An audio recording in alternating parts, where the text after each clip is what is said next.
I recently saw a children's book, and at first glance, it seemed really sweet. It seemed positive. And the title of the book was I Am Enough.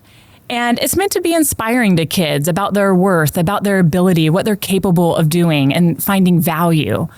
But I think that whole idea of I am enough has transcended, and now adults, even Christian adults, have adopted this I am enough kind of mantra. And that's what we're going to talk about in today's episode of Fearless, the lie of I am enough.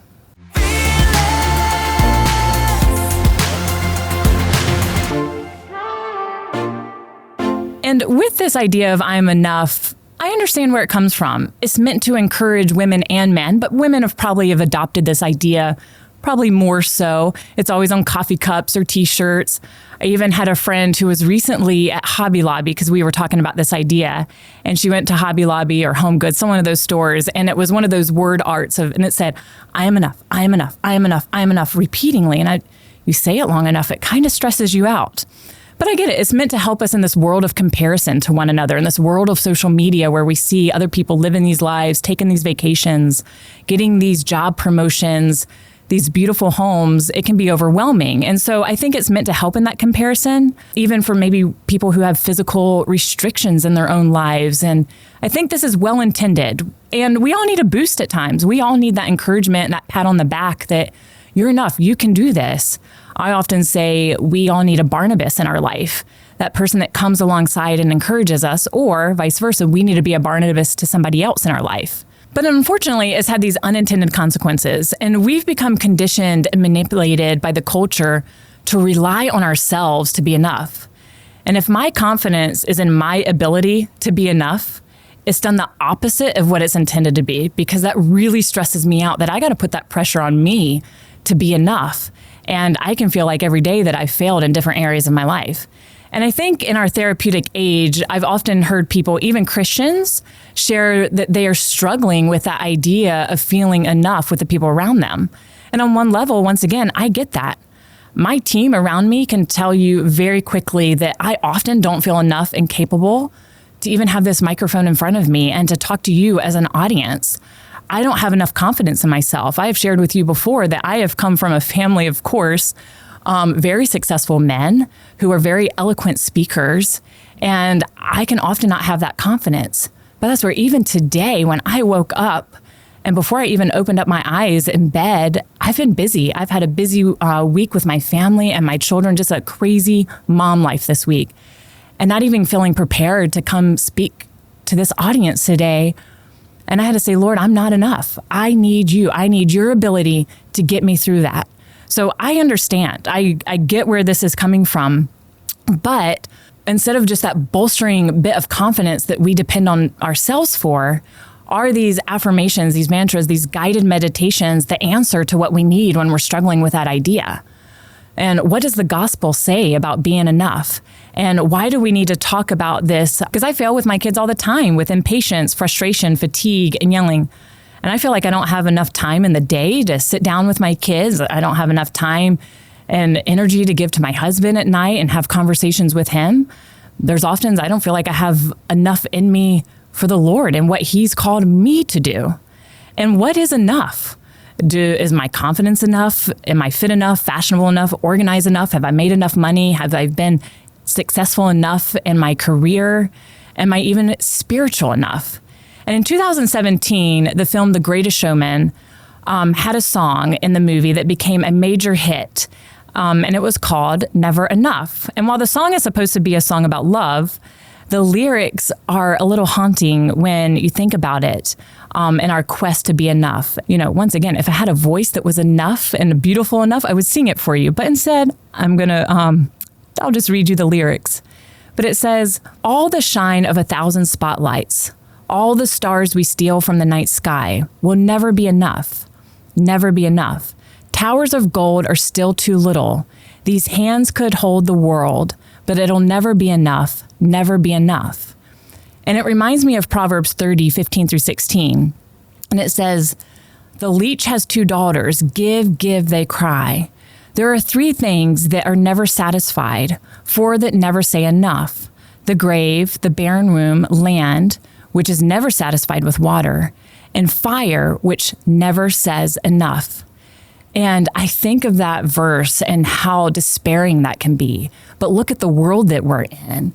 This world will never provide enough for us, and all the chaos and all the disparity that we face, the challenges we face on a day-to-day basis. The world will never be enough. We will never be enough.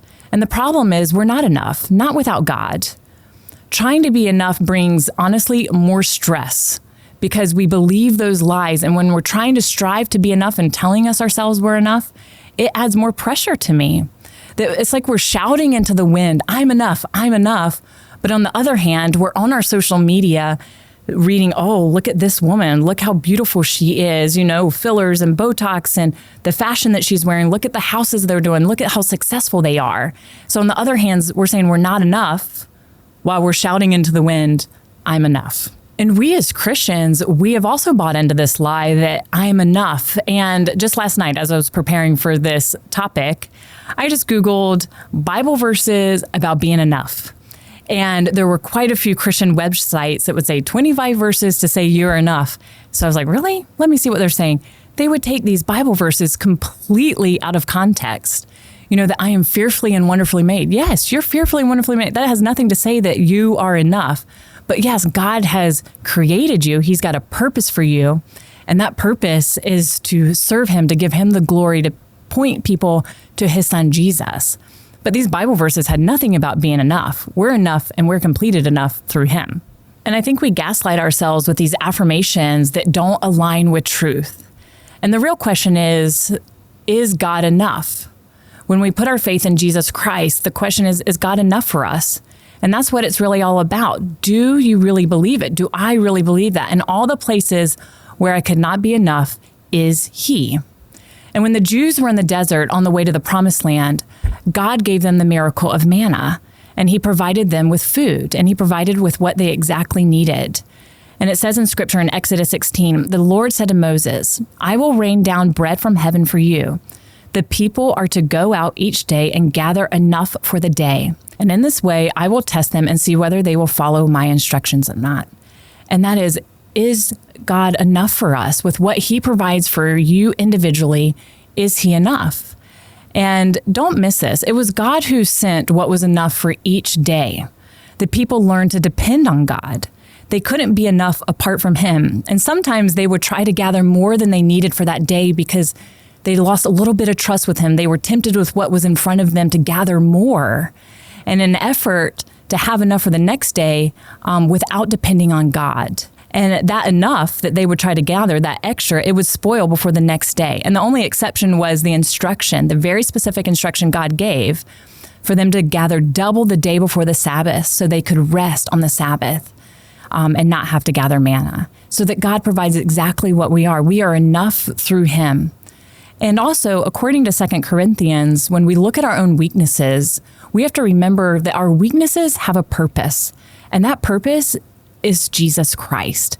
According to scripture, it says, that is why, for Christ's sake, I delight in weaknesses, in insults, in hardships, and persecutions, and difficulties. For when I am weak, then I am strong. So to remember, when you're not enough, when you feel weak, there's a purpose in that, and that purpose is Jesus Christ. Because ultimately, we're not enough. We cannot accomplish what God has put us on this earth without him. But ultimately, we can't cross that great divide that separates us from a holy God.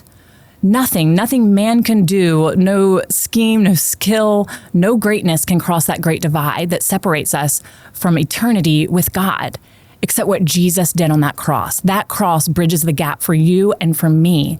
And with that takes the pressure off of us. Thank you. What Jesus did on that cross, he completed it. He said when he took his last breath, it is finished. He did it for you and me. He is enough, and we are completed through him. And we have to remember that. For all have sinned and fall short of the glory of God. We're not enough. But it's okay because Jesus did it for you and for me. And it's simple. That it's not about our works. It's nothing we can do. We're never going to achieve it. It's by his grace that we are enough.